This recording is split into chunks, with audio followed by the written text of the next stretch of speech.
Bonjour, c'est Anne-Sandrine Di Girolamo au micro des Ondes de l'Imo, le podcast immobilier attentif et curieux. Quand il s'agit de parler des passoires énergétiques, tout n'est pas toujours très clair dans la tête des Français. Il suffit de passer un peu de temps en agence pour entendre les questions. Rien n'est clair et parfois même les fausses idées circulent, notamment sur l'afflux supposé des passoires énergétiques sur le marché de la vente et surtout sur leur prix.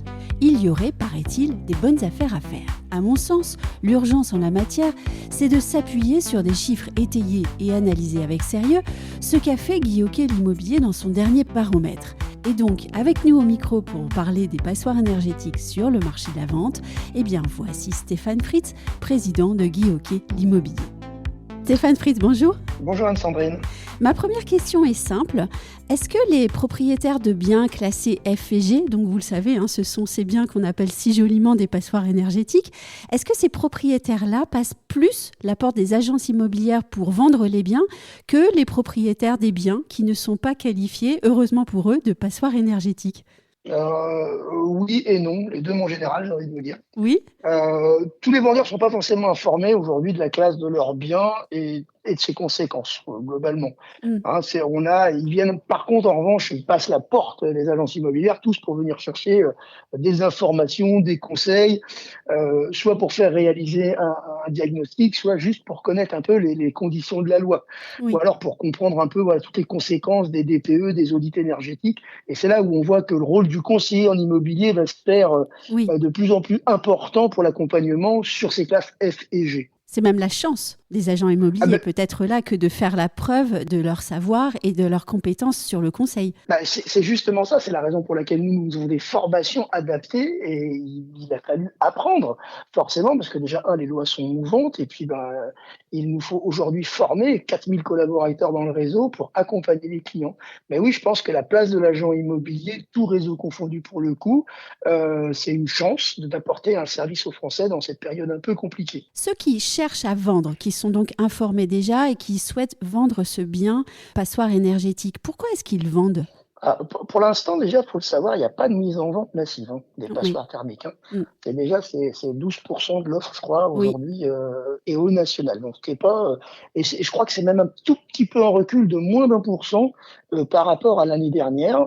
Donc, sauf peut-être à Paris, où là, par contre, on le savait, on l'avait noté dans un baromètre, c'est 23% aujourd'hui des mises en vente. 23% des mises en vente sur les passoires aujourd'hui classées F et G.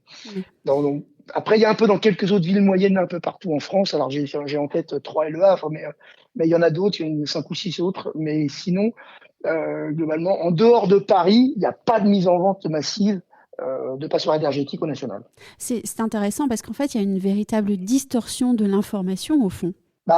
Oui, aujourd'hui, on explique que ça va faire bouger le marché, ce qui n'est pas le cas, en tout cas pas tout de suite. Déjà, tous ceux qui sont déjà en train de louer continuent de le faire, ils ne vont plus avoir le droit de louer bientôt. Donc, on commence un petit peu à se gratter la tête et à s'intéresser, mais il n'y a pas une offre, en tout cas un choc d'offres avec les passoires énergétiques, ou en tout cas avec la loi qui est passée en début d'année, et déjà le 25 août dernier.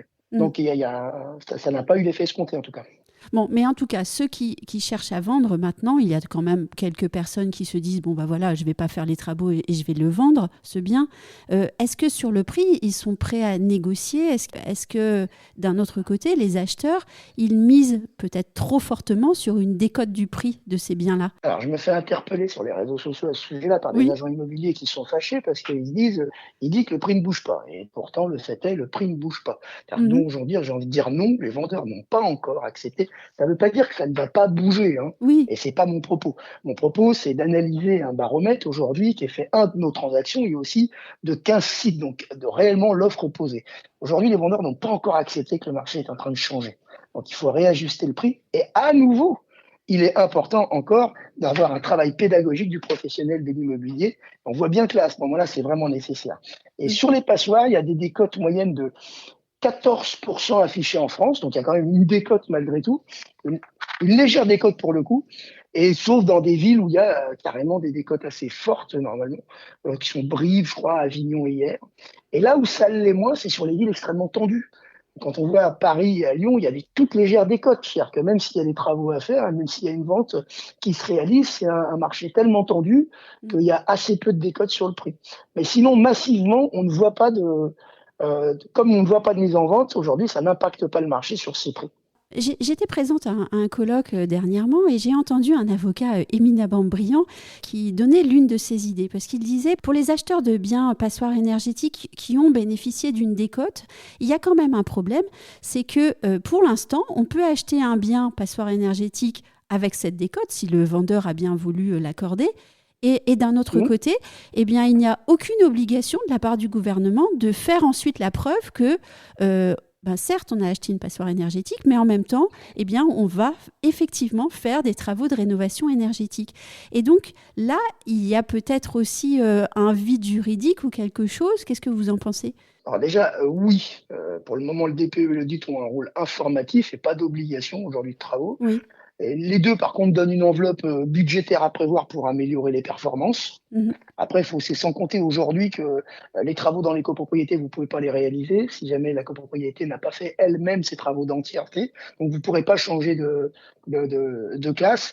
Alors maintenant, obligé à réaliser les travaux, c'est compliqué aujourd'hui parce que pour deux raisons. La première, c'est que les financements qui rendent accessible à tous, aujourd'hui, les financements n'ont pas suffisamment de produits sur le marché pour accompagner ça. Donc si la personne n'a pas les moyens de faire, c'est compliqué pour elle. Et puis associé à ça, toutes les entreprises RGE, c'est reconnues garantes de l'environnement. Il n'y a pas suffisamment d'entreprises pour réaliser l'intégralité des travaux du parc aujourd'hui F et G. Donc obligé, c'est pas vraiment ma came, ça n'a jamais été vraiment mon... Voilà, je pense pas qu'il faille faire ça. Informatif, c'est déjà bien. Là où ça va s'accélérer, c'est quand on n'aura plus le droit de louer. Le jour où on n'a plus le droit de louer, oui, là, je pense que ça va s'accélérer parce qu'ils n'auront pas le choix aujourd'hui, les investisseurs. Souvent, les petits biens, ils les vendent à des investisseurs également, rarement en propriété principale. Donc, forcément, et puis à un moment donné, les propriétés principales, on aura l'obligation également de le faire. Donc, la réalisation des travaux, je ne suis pas pour l'obligation de la réalisation des travaux, d'autant plus que je considère déjà que le calendrier est un petit peu et pas adapté aujourd'hui à la rénovation énergétique, ou en tout cas à l'ampleur des travaux à réaliser pour cet enjeu qui est sociétal. Alors, vous le savez, je vous ai proposé cette interview parce que j'ai pensé qu'on pourrait être précis justement sur ce marché des passoires énergétiques. On n'a pas encore parlé de surface.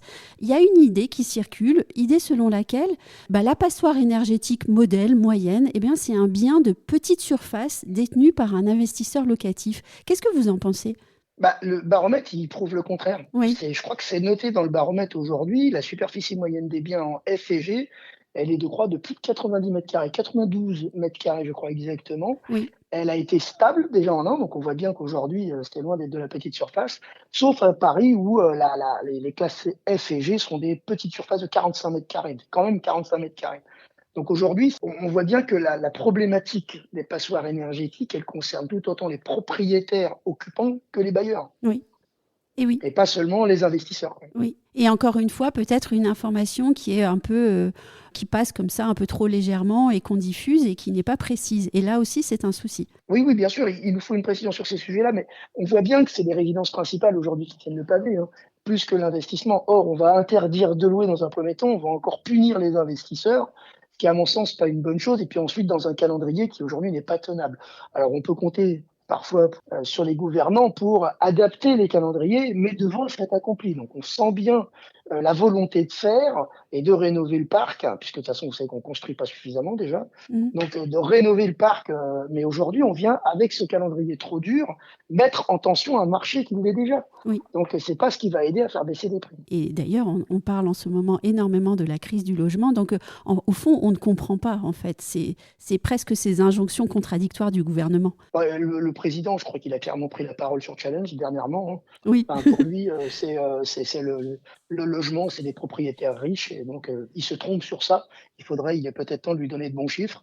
Mais aujourd'hui, il se trompe. Mais on voit bien qu'aujourd'hui, l'immobilier et les propriétaires, c'est pas sa priorité. Or, l'immobilier, les propriétaires, les investisseurs qui logent les gens à bas salaire, c'est le logement. Le logement, c'est le vivre ensemble. Et le vivre ensemble, c'est, à mon sens, ça devrait être régalien. C'est-à-dire qu'aujourd'hui, ça devrait être majeur pour lui. C'est comment on va habiter ensemble demain, et c'est pas quelque chose qui va se faire en 1 an ou en 2, c'est qui va se faire en 30 ans, peut-être en 40 ou en 50. Donc je pense qu'il est important d'avoir aujourd'hui une politique du logement autre que par la fiscalité. Mmh. Voilà.